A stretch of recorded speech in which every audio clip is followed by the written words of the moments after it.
नमस्कार दोस्तों, ज्ञान भक्ति 2.5 एम यूट्यूब चैनल पे आपका स्वागत है। आज मैं इस वीडियो में कुछ इंपोर्टेंट क्वेश्चंस के बारे में चर्चा करने वाला हूं, तो आप इस वीडियो में अंत तक बने रहें। आइए जानते हैं क्या है क्वेश्चन। किसका मान पृथ्वी के सतह से ऊपर जाने पर घटता है, मतलब घटता है। देखिए, किसी भी क्वेश्चन को जो है कि उसका रिप्लाई या आंसर देने से पहले सोचना है कि ये जो क्वेश्चन पूछा गया है ये किस सब्जेक्ट से है और उस सब्जेक्ट के किस चैप्टर से, किस टॉपिक से है, उसके बारे में सोचना है। फिर जो है कि स्थिरता के साथ जो है कि क्वेश्चन का जो है कि आंसर देना है। यदि आप जल्दीबाजी करेंगे तो जो है कि क्वेश्चन आपसे गलत हो जाएगा। तो आइए जानते हैं इसका आंसर कौन होगा, क्या होगा। इसका आंसर जो है कि ए एंड बी होगा। अब ए एंड बी क्यों होगा उसके बारे में जानते हैं। पहली बात तो ये है कि आप भार बोले, वजन बोले या वेट, जीएसटी, वेट, ये तीनों एक ही हैं, तीनों एक ही नाम है, एक ही नाम है तीनों। मतलब आप भार भी बोले या वजन बोले या वेट बोले तो ये बोलने से ये तीनों होता है, मतलब एक ही का नाम जो है कि तीनों है, कि भार, वजन और वेट। अब हम जानेंगे कि भार क्या है, भार ये आया कहाँ से। तो भार को जानने के लिए हमें जो है कि पहले जड़त्व समझना पड़ेगा। जड़त्व, जोड़ो, जड़त्व जिसको इनर्सिया बोलते हैं, इनर्सिया। और जड़त्व को समझने के बाद हमें द्रव्यमान जानना पड़ेगा, द्रव्यमान जिसको मास बोलते हैं। और द्रव्यमान जानने के बाद हम जो है कि ये जानेंगे भार, वजन या वेट। अब जाइए जानते हैं कि जड़त्व क्या है। जैसा कि आप लोगों को पता होगा, आपने परिभाषा पढ़ा होगा कि कोई वस्तु या पिंड जिस अवस्था में है उसी अवस्था में रहना चाहता है जब तक कि उस पर कोई बाहरी बल नहीं लगाया जाए। यदि कोई वस्तु गतिशील है तो वह गतिशील ही रहना चाहेगी जब तक कि उस पर हम कोई जो है कि बाहरी बल आरोपित लगा के उसको रोकेंगे नहीं। और यदि कोई वस्तु अपने विराम अवस्था या स्थिर अवस्था में या रुका हुआ है, वो तब तक उस अवस्था में रहेगा जब तक कि उस पर हम कोई बाहरी बल दे करके धक्का या उस पर नहीं लगाएंगे, तो वो जो है कि स्थिर अवस्था में ही बना रहेगा। तो ये हो गया जड़त्व का परिभाषा। किसी वस्तु का द्रव्यमान कितना होगा वो उसके जड़त्व पे निर्भर करता है, और उस वस्तु का जड़त्व कितना होगा वो उसके द्रव्यमान पे निर्भर करता है। तो ये हम समझ गए हैं कि द्रव्यमान और जड़त्व क्या है, मतलब ये दोनों एक दूसरे से रिलेटेड है। मतलब जड़त्व का मान जो है कि द्रव्यमान पे डिपेंड करता है और द्रव्यमान का मान जो है कि जड़त्व पे निर्भर करता है। अब हम जानते हैं कि जड़त्व, ये द्रव्यमान का एसआई मात्रक क्या होता है, द्रव्यमान का एसआई मात्रक क्या है, तो इसका केजी होता है। केजी मतलब किलोग्राम। अब हम जानते हैं, हमने जड़त्व और द्रव्यमान को समझ लिया। अब जानेंगे भार। अब ये भार कहाँ से आया, ये भार, ये जो द्रव्यमान हमने जाना कि द्रव्यमान इनर्सिया से आया, इनर्सिया मतलब जड़त्व से आया, तो उसी प्रकार जो है कि ये भार जो है कि द्रव्यमान से आया था। द्रव्यमान से कैसे आया उसके बारे में जानते हैं। द्रव्यमान मतलब यदि द्रव्यमान को हम ये ग्रेविटी से हम मल्टीप्लाई करेंगे तो जो है कि भार आएगा। अर्थात हम लिख सकते हैं, अर्थात भार वजन वेट इजकल टू द्रव्यमान गुने जी, मतलब ग्रेविटी।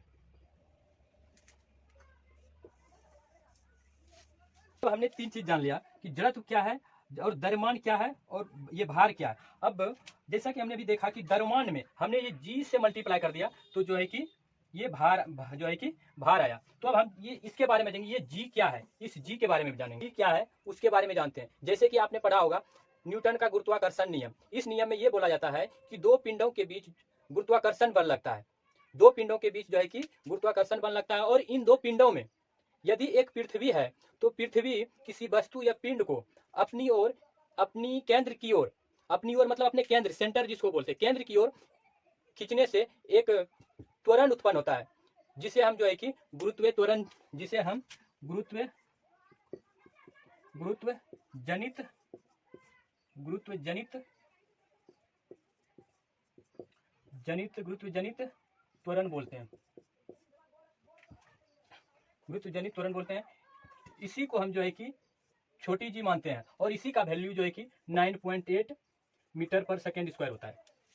अब हम जानेंगे कि पृथ्वी जो किसी वस्तु को अपने एक आकर्षण बल के कारण जो खींचता है, तो इससे जो है कि जी में पृथ्वी के स्थिति के अनुसार परिवर्तन होता है। तो आइए जानते हैं क्या कब परिवर्तन होता है जी के मान में। तो जी के मान, पृथ्वी पर जी के मान में परिवर्तन के लिए आपको तीन चीज का ध्यान देना है।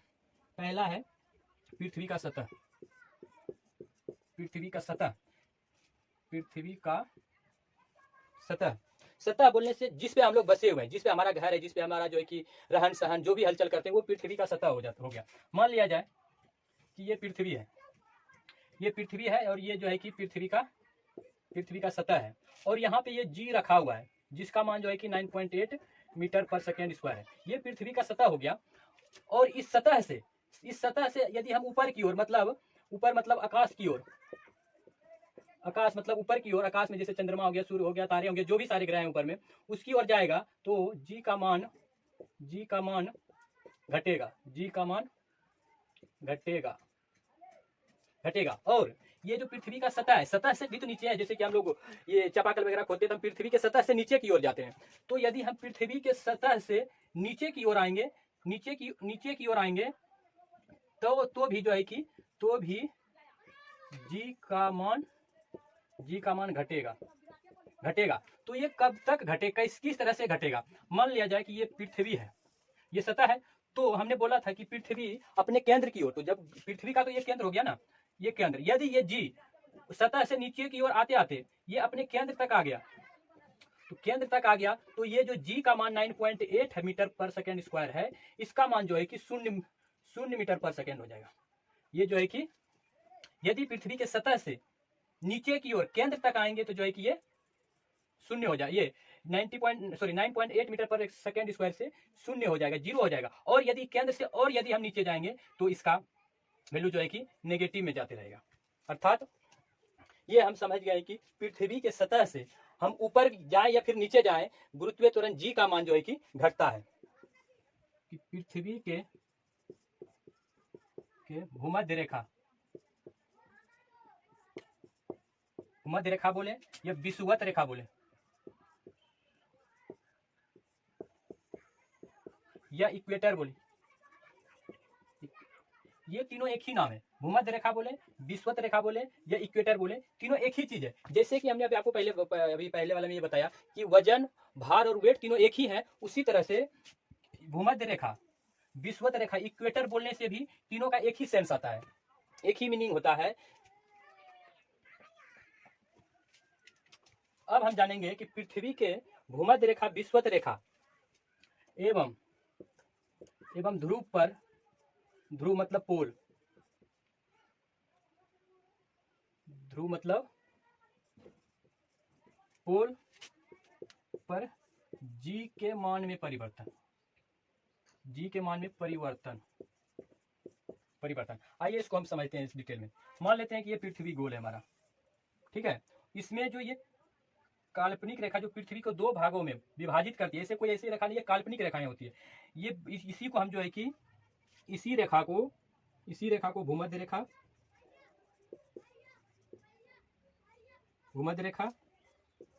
विषुवत रेखा या इक्वेटर बोलते हैं। ये हो गया जो है कि ये वाली लाइन। अब इसमें ध्रुव, अब जैसे पृथ्वी पर दो ध्रुव है, कौन कौन सा दो ध्रुव है? एक उत्तरी ध्रुव और एक दक्षिणी ध्रुव। ये ध्रुव कहाँ है? यहाँ पे है। ये जो है कि ये ध्रुव हो गया, इसको बोलते हैं नॉर्थ पोल, उत्तरी ध्रुव। और यहाँ पे ये हो गया, इसको हम बोलते हैं साउथ पोल, मतलब दक्षिणी ध्रुव।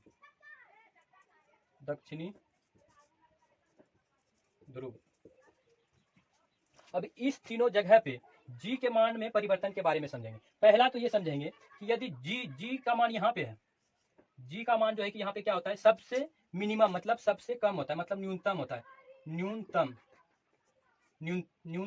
मिनिमम जिसको बोले मिनिमम।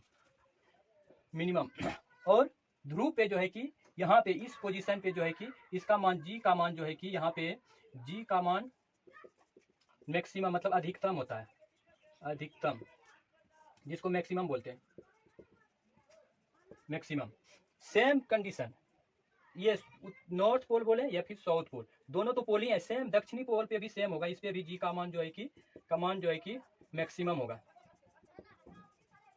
होगा। अर्थात हम ये बोल सकते हैं कि यदि जी का मान ये भूमध्य रेखा पर यहाँ पे है और इसको हम धीरे धीरे धीरे धीरे धीरे धीरे धीरे हम ध्रुव की ओर ले जाएंगे तो इसका मान क्या जाएगा, इसका मान जब हम ध्रुव की भूमध्य रेखा, विषुवत रेखा या इक्वेटर से जी को हम धीरे धीरे ऊपर यहाँ ध्रुव की ओर ले जाएंगे तो इसके मान में क्या होगा, इसका मान जो है कि जी का मान बढ़ता जाएगा, बढ़ता जाएगा। और सेम यदि यहाँ से हम जी को जो है कि साउथ पोल की तरफ लेके आएंगे तो भी जी का मान जो है कि बढ़ता जाएगा। तो ये हो गया जो है कि पृथ्वी पर 3 पोजीशन पे जो है कि जी का मान, पहला तो हो गया ये नॉर्थ पोल, और दूसरा हो गया साउथ पोल, और तीसरी कंडीशन जो है कि ये भूमध्य रेखा, विषुवत रेखा या इक्वेटर जिसपे बोलते हैं, ये तीनों पे जो है कि जी का मान जो है कि ये हो गया। अब हम ये जानेंगे कि इस तीन पोजीशन में मान लीजिए कि ये पोजीशन हो गया, 2 पोजीशन हो गया, ये जो 3 पोजीशन पे जो जी का मान जो परिवर्तन होता है, और साथ में यदि पृथ्वी का घूर्णन गति उसको कम बेस या स्थिर करेंगे तो इस जी के मान में क्या परिवर्तन होता है उसके बारे में भी हम चर्चा करेंगे। अब देखेंगे कि पृथ्वी के घूर्णन गति से जी के मान में क्या प्रभाव पड़ता है, उसके मान में क्या परिवर्तन होता है, उसके ऊपर क्या प्रभाव पड़ता है, उसके बारे में चर्चा कर लेते हैं। मान लिया जाए कि नॉर्थ पोल पे जी का मान जो है कि 9.8 मीटर पर सेकेंड स्क्वायर है, मान लेते हैं, हम नहीं बोल रहे हैं कि इतना ही है, कि मान लेते हैं कि जो है कि 9.8 मीटर पर सेकेंड स्क्वायर है, और यहाँ पे भी जी का मान 9.8 मीटर पर सेकेंड स्क्वायर है, और यहाँ पे भी 9.8 मीटर पर सेकेंड स्क्वायर है। अब पहले इसके ध्रुव के बारे में जानेंगे कि नॉर्थ एंड साउथ पोल पे जी का मान में जो है कि किस तरह से परिवर्तन होता है। यदि पृथ्वी का घूर्णन गति को हम बढ़ा दें या घटा दें, उससे जी के मान में कोई परिवर्तन नहीं होगा, कोई जो है कि चेंज नहीं होगा, जो है वो सेम रहेगा। जो है कि पृथ्वी के, सीधा इसमें ऐसे लिखो कि पृथ्वी के घूर्णन गति को बढ़ाने या घटाने से जी के मान में कोई परिवर्तन नहीं होगा। यदि इसका मान 9.8 है तो सेम जो है कि ध्रुव पे 9.8 मीटर पर सेकेंड स्क्वायर ही होगा, चाहे जो है कि पृथ्वी का घूर्णन गति कम हो जाए या बेसी हो जाए, उससे कोई फर्क नहीं पड़ने वाला। अब हम ये जानेंगे कि इक्वेटर पे जो है कि इक्वेटर पर जी के मान में क्या जो है कि परिवर्तन होता है। इसमें यह परिवर्तन होता है यदि पृथ्वी का घूर्णन गति बढ़ जाए तो जी का मान उल्टा हो जाएगा। क्या हो जाएगा? उल्टा हो जाएगा। उल्टा क्या होगा कि पृथ्वी का घूर्णन गति बढ़ गया तो बढ़ने का उल्टा क्या होता है? घट जाएगा। और यदि यही पृथ्वी का घूर्णन गति बढ़ने की जगह कम हो जाए तो क्या होगा? कम हो जाएगा तो सेम इसका उल्टा होगा। क्या होगा? उल्टा क्या होगा कि यदि कम उल्टा होगा, यदि ये घूर्णन गति कम हो गया तो जी का मान जो है कि बढ़ जाएगा। ये हो गया 2-3 जगह का कंडीशन की, मतलब पृथ्वी का जो है कि घूर्णन गति बढ़ जाए या कम हो जाए तो इस तीनों स्थिति में जी का मान पे क्या प्रभाव पड़ने वाला है। अब एक स्टेज और हम बताएंगे। अभी हमने देखा कि पृथ्वी का घूर्णन गति बढ़ा दें और घटा दें तो उस पे जो है कि इस 3 स्थिति में जो है कि जी के मान में क्या परिवर्तन होगा। अब हम ये जानेंगे कि यदि पृथ्वी को रुक जाएगी या हम रोक दें तो जी के मान में क्या परिवर्तन होगा। यदि पृथ्वी की घूर्णन गति